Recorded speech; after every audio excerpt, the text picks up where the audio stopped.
arkaysaan waxay ka wada hadleen qadiyadaha Soomaaliya iyo Eritrea khuseeya qadiyadahaas waxaa lafdhabar u ahaa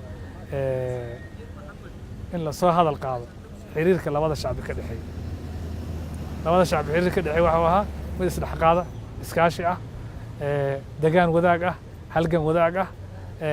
waxaa laga hadlay way aragnimadii labada dal ay lahaayeen xagga xilliga isticmaalka iskaashiga ka dambeeyay kaalintii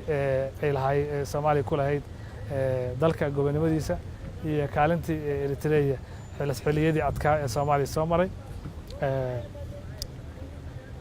wada hadaladii wali waa ay sii dhiman yihiin laakiin waxaa aad iyo aad loogu nuxnuxsaday ilaalinta karaamada shacabka labada shacbi labada dawladood in la ilaaliyo karaamadooda in mawaaqifta taariikhiga ah ee geesinimada ah ee labada dal ay ka qaataan qadiyadaha dawliga iyo heer gobolba la xoojiyo